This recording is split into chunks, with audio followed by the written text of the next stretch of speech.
Hello, welcome to Family We've Got Your Back. This week we're talking about something that I've been wondering about for many years. It was something my professor said, and I didn't understand it until this week, so we're going to talk about it. Yay! It's communication. So my professor... What? No, it's like communication. Like this is some big mystery, right? Right. Well, to me it is sometimes. Well, and to me as well. Yeah. But so my professor said that no matter how long the list of characteristics of a strong family is, communication is always on that list. But it's the last thing on the list. So if your list of core values is 5 things long, then communication will be number 5. So love, respect, trust, hard work, XYZ, 15 other things. Communication is last.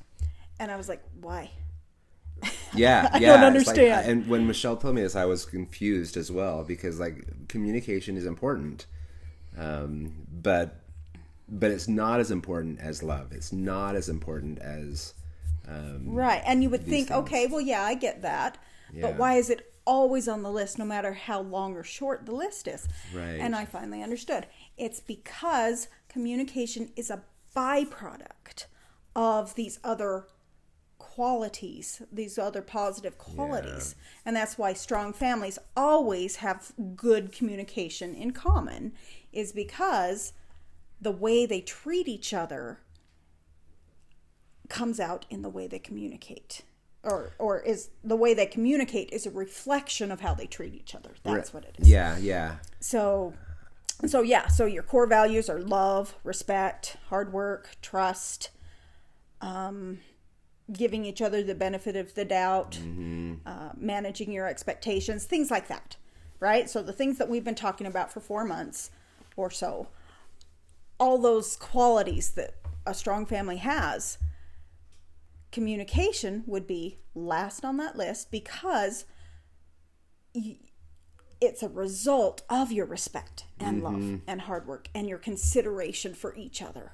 Yeah, right. If you have all those things in play, then you're going to be talking with those that you love. You're going to be relating to them. You're going to be open and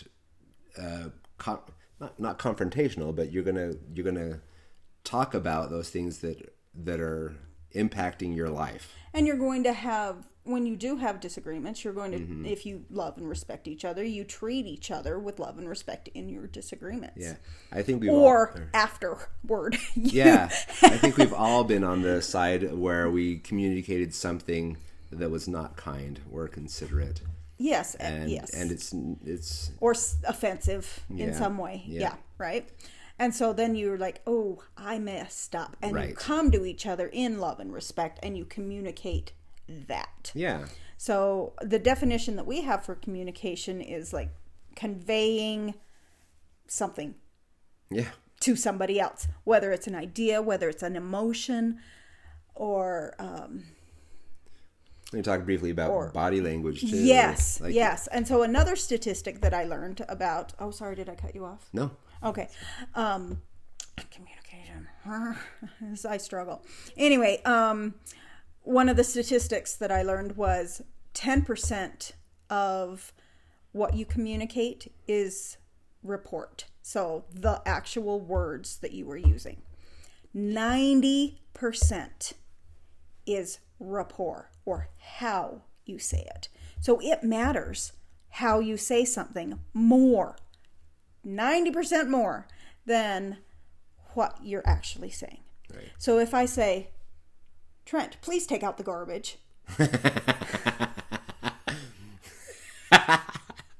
Am I... Yes, ma'am.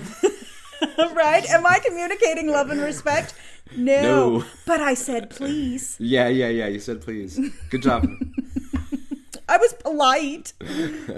Well, no. I was polite. I was polite. I said the word please. Yeah, and please was in there. So, yeah. But yeah, that's the idea. So, yeah, arms folded, angry face, rude voice. Again, no, you're not actually polite, even though you say the word please. That communicates disdain instead of love and compassion. Right. And so So yeah, that's what we would like to convey today, is how you communicate what you are trying to say matters more than what you're actually trying to say. And kids are especially sensitive to this. And so if you are commanding, one of our kids, every time I ask him to do something, he looks at me like, and I say, "Oh, please." Yeah. Why do I say please to everybody in my life but my kids? Like, that's just... It's so hard. That's wrong. So anyway, I'm like, why do I feel like I can boss them around? I shouldn't. So anyway, yeah, obviously there are things that we have to work on with our communication, even though love and respect are number 1 and 2 on our list, right? Well, we hope core values that core we values. honor, that we would like to have our actions agree with our ideals. And I think most people are like trying to become better and have their ideals be how they actually act. Yeah. So anyway, so I'm not going to give you specifics on how to communicate. There's tons of stuff out there, active listening or mirror answering or whatever it's called. And it's I think what you said. Or did you want me to do this? Or, stuff like that. Like asking clarifying questions, like making sure you're listening, seek first to understand and then to be understood. That's sort of, listening / communicating techniques. Yeah, there's lots. Every family is going to have different communication dynamics that are just, and they're so varied. Yeah. That you just have to make sure that, once again, that your communication is in line with what you hold to be true and important. Yeah, and the silent treatment does not mean you're not communicating something to them. So not talking to them speaks very loudly, and it says, "I do not value you enough." Maybe it doesn't. Not necessarily. I'm not going to judge that. I'm not going to judge your style of communication, because if it works for you, it works for you. But punishing your partner or someone else with the silent treatment, let's try to avoid punishing each other with, if you don't know, I'm not going to tell you behavior. Right. So that will be a tip of advice that I give, is don't punish each other with your communication, because that only leads to tearing each other down and ripping apart your relationship instead of making it stronger. So don't punish each other, because neither of you are the parent. You're in a relationship, right? So you don't get to punish each other. Nobody has authority to punish. Right. In a relationship. Right. So don't assume that authority in your relationship and communicate that I am above you and therefore I have the right to punish you. Well, and like I said, if one of your core values is compassion or equality. Yeah. Then you're going to be understanding when somebody can't communicate what they're, like what I'm doing right now. Yeah, it's well, like what you I'm can't get the words out. Can't get the words out. Yeah. And so it's like, okay, I'm going to give them a second or whatever. That's one of my big problems. Yeah. Is that when I'm thinking about something, I tend to just be quiet, and that might feel like the silent treatment. But he's ignoring me. I'm ignoring, but he's thinking. And sometimes it takes a long time to think. Yeah, and then I come back 5 minutes later after just waiting, and I'm like, okay, so, did you think about it? And he's stopped thinking about it. So, yeah. Well, that's not anyway. No. Anyway, we're not going to do that. But anyway, so what we're saying is everybody has communication issues. And even strong families have communication issues. But they can communicate effectively on some level. Right. And so, like I said, I think relationships and communicating in relationships is one of the hardest things you will ever do. Thankfully, it's last on the list. Sorry, I had to put that down. Gosh. So anyway, as we're bumbling over on how to communicate about communication, so we were thinking about how to improve because there's room for improvement with everybody. And communicating is like in the style of a therapist feels not natural to us. It feels forced. Almost like condescending. Yeah. Well, not necessarily not condescending, but more necessarily. like, so are you saying to me this? I'm going to repeat back what you're saying to me so that you understand that I understand. Now, Like, so that works for some people. Yeah, But for like I us, said, it feels forced and fake. yeah, not quite authentic. And so, yeah, when we work on our communication with each other, like I said, it works for some people, and it's not condescending because they're not trying to be condescending, and Yeah, they they're both not. appreciate, or whoever you're communicating with appreciates that. But we prefer a more natural form. Yeah. With less, I don't know how to say it, formulaic, less scripted. Yeah. But we say what we say. We do it. We do our best to do it with love and respect and kindness. Mm-hmm. And so that that's what we're communicating. Right. And our style of communication is with love and respect and kindness and truth. Because, we have a thing on our wall that says, think before you speak. And so T means something, H-I-N-K. They each mean something. And so think before you speak is it true?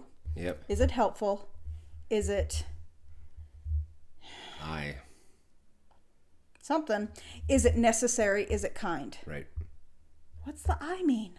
I don't know. I can't remember. We haven't put it up in our new house yet. Sorry. Yep. I haven't had it for a while, but Anyway, so I mean something as well. Is it true, helpful, necessary, and kind?